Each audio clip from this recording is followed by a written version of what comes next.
বিসমিল্লাহির রহমানির রহিম।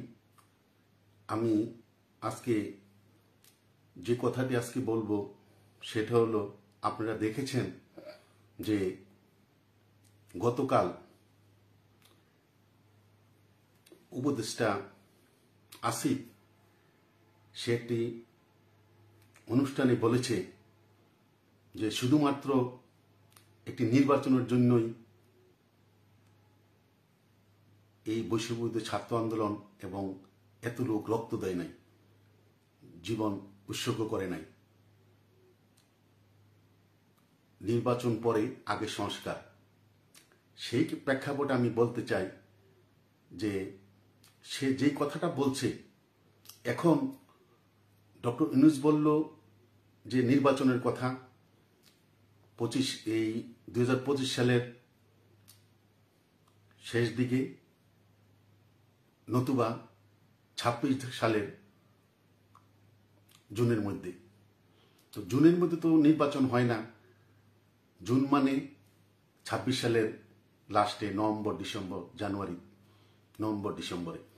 কিন্তু ডক্টর ইউনূসের কথার পর কিন্তু আবার তার প্রেস সেক্রেটারি শফিক সাহেব তিনি বললেন কি, যে নির্বাচন 2026 সালের জুনেও সম্ভব না। আর আজকে আসিফে যে কথা বলল,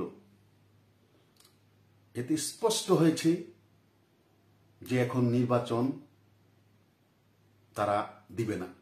যেহেতু তারা নতুন দল গঠন করছে, এই নতুন গঠন করতে কমপক্ষে 3 বছর সময় লাগবে। তারা দল গঠন করার পর তারা নির্বাচন দিবে, এই পথে তারা এগিয়ে যাচ্ছে। তাই আমি বলবো যে নির্বাচন আগামী বছরের যদি ডিসেম্বরের মধ্যে নির্বাচন দেওয়া না হয়, বাংলাদেশে এক গভীর সংকটে পড়ছে।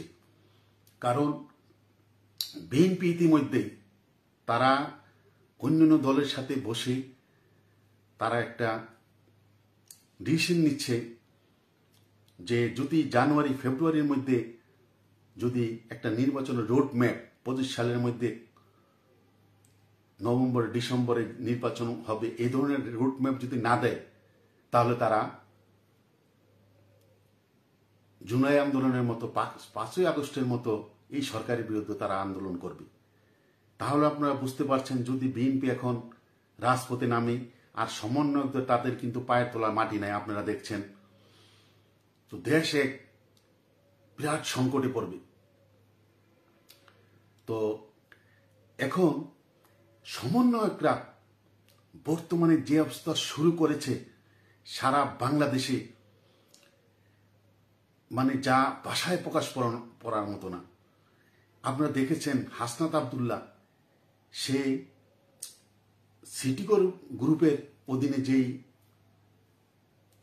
টিভি চ্যানেল সময় টিভিতে, ওখানে গিয়ে তারা 20-25 জন সমন্বয়ক যে তাদেরকে ঠেট দিয়ে এসেছে, 10 জন সাংবাদিকের নাম দিয়ে এসেছে, তাদেরকে এই সময় টিভি থেকে তাদেরকে বরখাস্ত করতে হবে।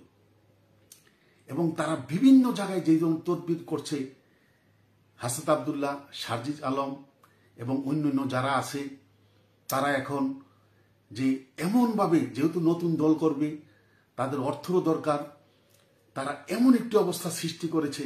5ই আগস্টের পর আপনারা দেখেছেন বিচারপতিদের যে অপসারণ, আবার বিচারপতি নিয়োগ, বাংলাদেশের জনপ্রশাসনের যে ডিসিদের নিয়োগ, এভাবে যে একটা সচিবালয়ে যে একটা তদবিরের সমন্বয়, যে তদবির করে সারা বাংলাদেশে যেখানে যাক সেখানে এই সমন্বয়কদের তদবিরে সারা বাংলাদেশে একটা তদবিরের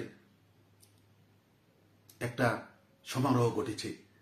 তাই এখন যে আসিফ যে কথাটি বলেছে নির্বাচনের ব্যাপারে, এটা কিন্তু বাংলাদেশে একটা সামনে আমরা দেখছি একটা আন্দোলনের পথে হাঁটছে। বাংলাদেশের দ্রব্যমূল্যের ঊর্ধ্বগতি, আইন শৃঙ্খলার মধ্যে সারা বাংলাদেশের 53 বছরের স্বাধীনের 53 বছরের এমন এক অবস্থা সৃষ্টি হয়েছে যে 53 বছর এমন ঘটনা হয় নাই। কে কাকে পিটিয়ে মারছে, জামাত বিএনপিকে মারছে, বিএনপি জামাতকে মারছে, সমন্বয়ক মারছে, মানে আর আওয়ামী লীগ তো নাম শুনলে, মুক্তিযোদ্ধার নাম শুনলে সে আওয়ামী লীগ বলে তাদেরকে মারছে, আর আওয়ামী লীগ না করলেও আওয়ামী লীগ বলে তাদেরকে, কার প্রতি কেউ শত্রুতা থাকলে তাকে ফেসিবাদের দোসর আওয়ামী লীগ বলে মারছে। এমনকি সারা বাংলাদেশে যেই ঘটনা কোনোদিন কেউ দেখে নাই, যে সাতপন্থী আর জুবাইরপন্থী এই তাবলিগের দুটা গ্রুপকে কিছু, আমি বলবো কিছু বাহিরে মামুনুল হকের মতো তারা কোনোদিন এই তাবলিগকে পছন্দ করতো না। তারা একটা ইন্ধন জুগিয়ে জুবাইরপন্থীর সাথে ঐক্যবদ্ধ হয়ে সাতপন্থীদেরকে উৎখাত করে তারা কিন্তু তাদের টার্গেট হলো এই তাবলিগটাকে শেষ করে দেওয়া। এমন একটি সারা বাংলাদেশে এই যে মাওলানা হুজুরদের মধ্যে যে একটা দ্বন্দ্ব লেগেছে, সারা বাংলাদেশে জুবাইরপন্থীরা মিছিল করছে, সাতপন্থীদেরকে অ্যারেস্ট করছে, এভাবে সারা বাংলাদেশে যে একটা অবস্থা সৃষ্টি হয়েছে, এর থেকে সারা বাংলাদেশে যে একটা অগ্নি স্ফুলিঙ্গ ঘটবে। সারা পৃথিবীতে মুসলমানরা এখন নির্যাতিত নিপীড়িত হচ্ছে ইহুদি নাসারাদের কাছে। আর এখন আমরা বাংলাদেশে মুসলমানরা যে একটা অবস্থা সৃষ্টি, রাষ্ট্রের অবস্থা ভালো না, আইন শৃঙ্খলার অবস্থা, এবং এমন একটি পর্যায়ে দাঁড়িয়েছে যে বাংলাদেশের গর্বের দন সেনাবাহিনী জাতিসংঘে পিস করে তারা কাজ করে এত প্রশংসা কুড়িয়েছে, সেই সেনাবাহিনী এখন জনগণের মুখোমুখি হয়ে জনগণ সেনাবাহিনীর সাথে খারাপ ব্যবহার করছে, জনগণও সেনাবাহিনী মানুষের সাথে খারাপ করে, এমন একটি অবস্থা সৃষ্টি হয়েছে। এদেশটি কোথায় যাচ্ছে? এবং আওয়ামী লীগকে নিঃশেষ করে দেওয়ার জন্য যে চিন্তা করছে, এই চিন্তায় এই সরকার, আমার মনে হয় এই 5-6 মাসের মধ্যে এক সরকার যে কোথায় যাবে, কি করবে, আমার ধারণা এই সমন্বয়করা যে পথ খুঁজে পাবে না কোথায় যাওয়ার জন্য। বিএনপি যদি আন্দোলনের নামে, কিন্তু আওয়ামী লীগ আর ঘরে বসে থাকবে না, তখন আমার মনে হয় 1 সপ্তাহ লাগবে না তারা বাংলাদেশ থেকে তাদেরকে বিতাড়িত করার জন্য। তাই আগামী দিনে এক ভয়ঙ্কর অবস্থার মধ্যে যাবে এই বাংলাদেশ।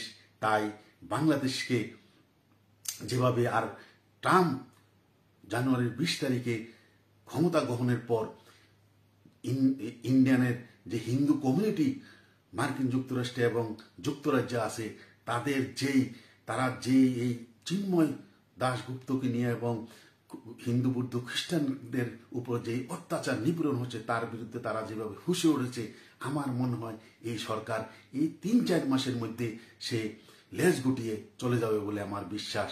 এই কথা বলে আমার কথায়